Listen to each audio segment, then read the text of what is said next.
हरे कृष्णा। श्रील प्रभुपाद की जय। श्रीमद् भागवतम पहला स्कंद 11वां अध्याय श्लोक संख्या 34 उसका हम परपोर्ट कर रहे थे।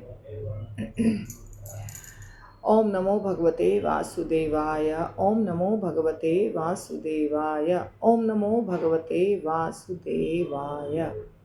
नारायणं नमस्कृत्य नरं चैव नरोत्तमं देवीं सरस्वतीं व्यासं ततो जयामुदीरयेत्। नष्टप्रायेषु अभद्रेषु नित्यं भागवत सेवया भगवतीरुत्तम श्लोके भक्तिर्भवति नैष्ठिकी। कृष्णाय वासुदेवाय देवकी नंदनाय च नंदगोपकुमाराय गोविंदाय नमो नमः। जय श्री कृष्ण चैतन्य प्रभु नित्यानंद श्री अद्वैत गदाधर शिवासादि गौर भक्तवृंद। हरे कृष्ण कृष्ण कृष्ण हरे हरे, हरे राम राम राम हरे हरे। ये जो श्लोक है 34 नंबर, इसका हमने कुछ हिस्सा कर लिया है, कुछ बाकी है तात्पर्य में से। एवं नृपाणां क्षितिभारजन्मनाम् अक्षौहिणीभिः परिवृत्त तेजसां विधाय वैरं श्वसनो यथानलं मिथो वधेनो परतो निरायुधः। यह श्लोक 1.11.34। तो यहाँ पे कह रहे हैं, सुखदेव गोस्वामी कह रहे हैं आई थिंक, कि पृथ्वी पर भार स्वरूप राजाओं को मारने के पश्चात श्री भगवान को राहत हुई। वे अपनी सैन्य शक्ति, अपने घोड़ों, हाथियों, रथों, पैदल सेना इत्यादि के बल पर गर्वित थे। युद्ध में श्री भगवान स्वयं नहीं लड़े, उन्होंने बलशाली प्रशासकों में शत्रुता उत्पन्न की और वे आपस में लड़ गए। वे उस वायु के समान थे जो बांसों में घर्षण उत्पन्न करके आग लगा देती है। इसी भक्ति वेदांत स्वामी श्रील प्रभुपाद के द्वारा है। ट्रांसलेशन, तात्पर्य इत्यादि श्रील प्रभुपाद की जय। पहला जो पैराग्राफ है उसमें हमने बड़ा 2 पैराग्राफ है इसमें, तो पहला पैराग्राफ का कुछ हिस्सा कर लिया है। आगे हम करते हैं। ये अवांछित प्रशासक झूठी शक्ति तथा सैन्य बल से गर्वित होकर मतभेदों के आधार पर परस्पर युद्ध करने लगते हैं और अपनी संपूर्ण शक्ति का क्षय कर देते हैं। विश्व का इतिहास श्री भगवान की इच्छा शक्ति को दर्शाता है और यह तब तक चलती रहेगी जब तक सारे जीव श्री भगवान की सेवा में अनुरक्त नहीं हो जाते। श्रीमद्भागवतम भगवद गीता 7.14 में यह तथ्य अत्यंत विशद रूप से वर्णित है, जिसमें कहा गया है, माया मेरी शक्ति है, इसलिए आश्रित जीवों के लिए यह संभव नहीं है कि वे भौतिक गुणों की शक्ति का अतिक्रमण कर सकें। किंतु जो मनुष्य मेरी शरण ग्रहण करते हैं वे इस भौतिक शक्ति के विशाल सागर को पार कर सकते हैं। इसका अर्थ हुआ कि सकाम कर्म द्वारा या चिंतन द्वारा या आदर्शवाद द्वारा शांति संपन्नता नहीं लाई जा सकती। इसका एकमात्र उपाय है परमेश्वर की शरण ग्रहण करना और माया के मोह से मुक्त हो जाना। तो ये सब जो थे राजागण, वो क्या किए? युद्ध किए, आपस में ही युद्ध कर लिए। भगवान की योजना थी, भगवान की शक्ति। आज सुबह प्रश्न पूछा था देवांश ने कि भगवान की शक्ति कितने प्रकार की है। तो भगवान की शक्ति बहिरंगा भी है, अंतरंगा भी है, तटस्था भी है। तो भगवान जो है ना, उनको हमारे बगल में आके हमको हाथ से पैर से मारने की आवश्यकता नहीं है या उनको तीर चलाने की आवश्यकता नहीं है। यदि वो चाहते हैं कि ये व्यक्ति मर जाए तो एक पलक झपकाते ही सब कुछ समाप्त हो सकता है। तो भगवान ने लड़वा दिया लोगों को आपस में। कैसे लोग लड़ते हैं आपस में? जब लोगों के अंदर अहंकार पैदा होता है, मिथ्या अहंकार, यानी कि घमंड। मेरे पास बहुत पैसा है, मेरे पास बहुत ताकत है, मेरे पास बहुत लोग हैं, सेनाएं हैं, मेरी बड़ी सेना है। धृतराष्ट्र को, दुर्योधन को लग रहा था कि मेरे पास बहुत सेना है, मेरे पास बहुत लोग हैं। धृतराष्ट्र को लग रहा था कि मेरे मेरे 100 बेटे हैं, तो 100 बेटा वाला तो 2-4 बेटा रहता है तो व्यक्ति को लगता है बहुत शक्ति है। जिसको 100 बेटा है उसको तो लगेगा कि हमारे पास बहुत शक्ति है, और जो राज्य है वो भी मेरे पास है। जिसके पास शक्ति है उसी से लोग दोस्ती भी करते हैं और बोलबाला भी उसी का रहता है। परंतु अगर भगवान नहीं चाहते हैं आपके पास चीज़ें रहे तो ख़त्म होने में मिनट भी नहीं लगेगा। तो भगवान अपनी शक्ति के द्वारा सब कुछ करवा सकते हैं। खास करके उनको नहीं आना पड़ता है, स्वयं नहीं आना पड़ता है। तो भगवान ने अपनी शक्ति के बल पे सब करवा दिया। और भगवान क्या कहते हैं, दैवी ये शागुणमयी मम माया दुरत्यया। मेरी 3 गुणों वाली शक्ति जो है वो बहुत कठिन है, बहुत स्ट्रांग है, उसको पार करना बहुत कठिन है।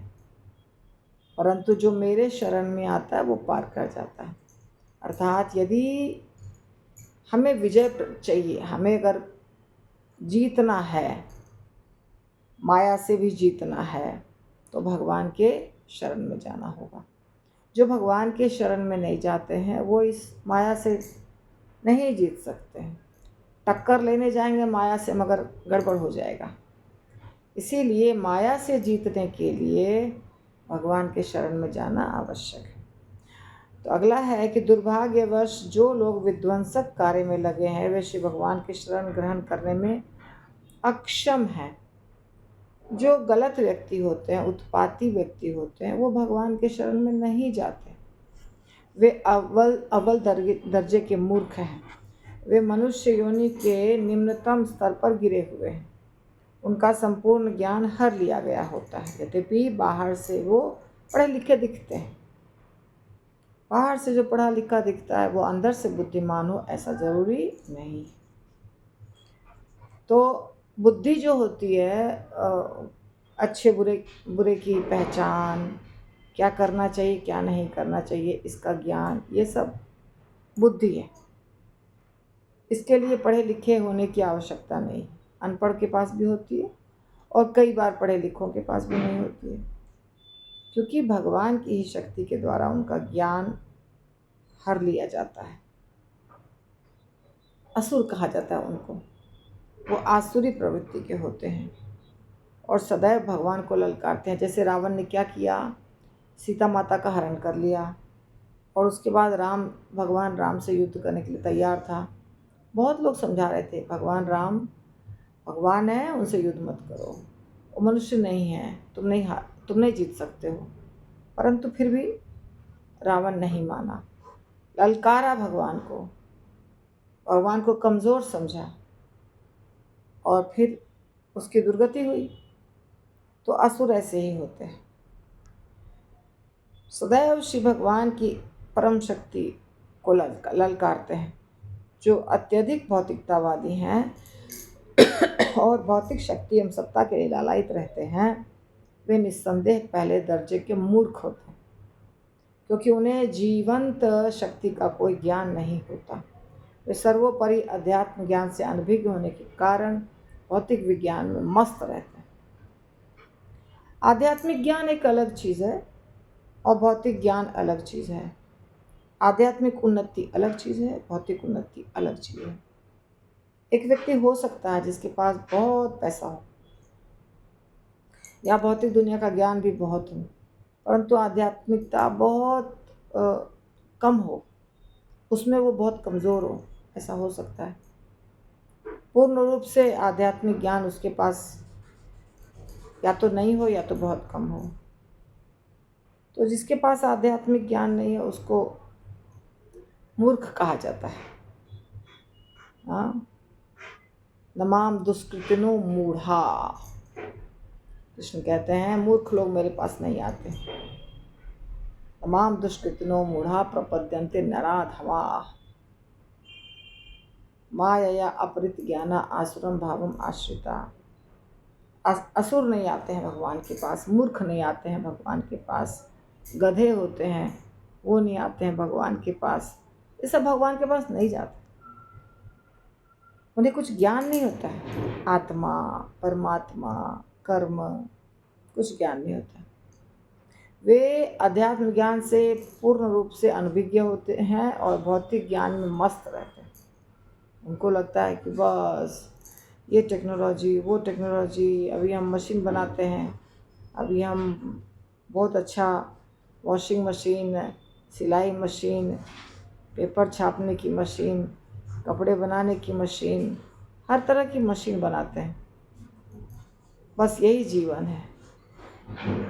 आत्मा क्या है नहीं पता, मुक्ति क्या है नहीं पता, और मृत्यु क्या है नहीं पता, कर्म क्या है नहीं पता, और अचानक मृत्यु आ जाती है। अचानक मृत्यु आ जाती है। वे निपट अधम मनुष्य होते हैं, क्योंकि मनुष्य जीवन तो विशेष रूप से भगवान के साथ विस्मृत संबंध को पुनः स्थापित करने के लिए बना है। तो मनुष्य जीवन क्यों मिला है कि हम भूल गए हैं कृष्ण कौन है, हम भूल गए हैं भक्ति किसे कहते हैं, हमारा संबंध क्या है कृष्ण से। तो उसको याद दिलाने के लिए मनुष्य शरीर मिला है। अगर हम नहीं याद किए तो भी मनुष्य शरीर समाप्त हो ही जाएगा। तो वे निपट अधम मनुष्य होते क्योंकि मनुष्य जीवन तो विशेष रूप से श्री भगवान के साथ विस्मृत संबंध को पुनः स्थापित करने के लिए मिला है, किंतु वे भौतिक कार्यकलापों में लगे रहने के कारण इस अवसर को खो देते हैं। उनकी बुद्धि मारी जाती है, क्योंकि दीर्घकालीन तर्क वितर्क के पश्चात भी वे इन श्री भगवान को नहीं जान पाते। उनको भगवान को जानना बहुत मुश्किल है। भगवान को जानना इतना आसान नहीं है, बहुत कठिन है भगवान को जानना। तो वो क्या करते हैं, भौतिक उन्नति, भौतिक कार्य में पूर्ण रूप से व्यस्त रहते हैं। शरीर को सब कुछ समझते हैं, आत्मा को सोचते ही नहीं। तो कितना भी तर्क से भगवान को नहीं जाना जा सकता। इस सारे के सारे आसुरी सिद्धांत वाले होते हैं और इस प्रकार अपने किए कर्मों का फल भोगते हैं। जिस प्रकार रावण, हिरण्यकश्यप, कंस और बहुत सारे लोग आजकल के ज़माने के भी, शूरवीर इत्यादि, वो लोग को कुछ ज्ञान नहीं था। उनके पास ज्ञान नहीं था और भक्ति नहीं थी और कृपा नहीं थी। तो क्या हो गया, जीवन तो चला ही जाएगा ना, चाहे कुछ करें चाहे कुछ ना करें, समय पर जीवन तो चला ही जाएगा। इसलिए समय रहते ही सतर्क हो जाना चाहिए, भक्ति करनी चाहिए। तो मैं इस श्लोक को तो समाप्त कर दी जल्दी जल्दी, और मुझे लगता है समझ में आया भी होगा, इतना जल्दी भी नहीं किया है। अगला श्लोक थोड़ा सा से पढ़ लेती हूँ और कल करेंगे। हाँ, स एष नरलोके अस्मिन् अवतीर्ण स्वमायया रेमे स्त्रीरत्नकूटस्थो भगवान प्राकृतो यथा। मैंने कैसे पढ़ा, मैंने ऐसे ही पढ़ दिया। ये 2 लाइन का श्लोक, 2 लाइन का श्लोक कैसे पढ़ना है, जैसे भगवद गीता का श्लोक पढ़ते हैं। स एष लोके अस्मिन् अवतीर्ण स्वमायया रेमे स्त्रीरत्नकूटस्थो भगवान प्राकृतो यथा। स वे संपूर्ण पुरुषोत्तम भगवान एषः, ये सब नर लोके, इस मनुष्य लोक में, अस्मिन इस अवतरित होकर, स्व निजी अंतरंगा माया अहेतु की कृपा से रेमे भोग किया। स्त्री रत्न व स्त्री जो भगवान की पत्नी बनने हेतु योग्य है। कूटस्थ मध्य में भगवान श्री भगवान प्राकृत संसारी, यथा जिस प्रकार पूर्ण पुरुषोत्तम भगवान श्री कृष्ण अपनी अहेतु की कृपा से अपनी अंतरंगी शक्ति द्वारा इस लोक में प्रकट हुए और सुयोग्य स्त्रियों के साथ इस तरह भोग किया, मानो वे संसारी कार्यों में लगे हुए हैं। श्री पुरुषोत्तम, परम पुरुषोत्तम भगवान कृष्ण मनुष्य की तरह दिखते थे, मनुष्य का रूप लेकर के प्रकट हुए और बहुत सारी स्त्रियों के साथ नाचे गाए। तो लोगों को क्या लगा, ये तो ऐसे ही प्ले बॉय है, ये कोई भगवान नहीं है। सच था क्या? सच नहीं था। भगवान माया पैदा करते हैं, लोग उस माया में फंस जाते हैं। शिव भगवान ने विवाह किया और गृहस्थ की तरह रहे, यह निश्चय ही संसारिक कार्य है। किंतु जब हम यह जान लेते हैं कि उन्होंने 16,108 पत्नियों के साथ विवाह किया और वे उन सबके साथ पृथक पृथक महलों में रहते थे, तो निश्चित रूप से सांसारिकता नहीं रह जाती। भगवान का एक विवाह थोड़ी हुआ है, 16,108 विवाह, और सारे के सारे विवाह सक्सेसफुल। आजकल लोग तलाक लेते हैं, भगवान तलाक किसी से नहीं लिए। 16,108 पत्नियां रही, सबके बच्चे हुए, बेटे हुए, बेटी हुई, विवाह हुआ सबका, सब महलों में भगवान रहते थे। तो ये सांसारिक व्यक्ति नहीं कर सकते हैं, सिर्फ भगवान कर सकते हैं।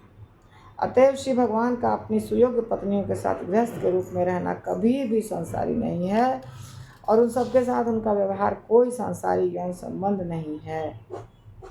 ये प्रभुपाद हमको समझा रहे हैं। जो स्त्रियां उनकी पत्नी बनी वो सामान्य स्त्रियां नहीं थीं, क्योंकि भगवान पति के रूप में प्राप्त करना कोटि कोटि जन्मों की तपस्या का ही परिणाम हो सकता है। भगवान को पति के रूप में प्राप्त करना कैसा लग रहा है? आसान है क्या? नहीं हो सकता। बहुत करोड़ों जन्मों के तपस्या के बाद यह संभव है, उसके पहले नहीं।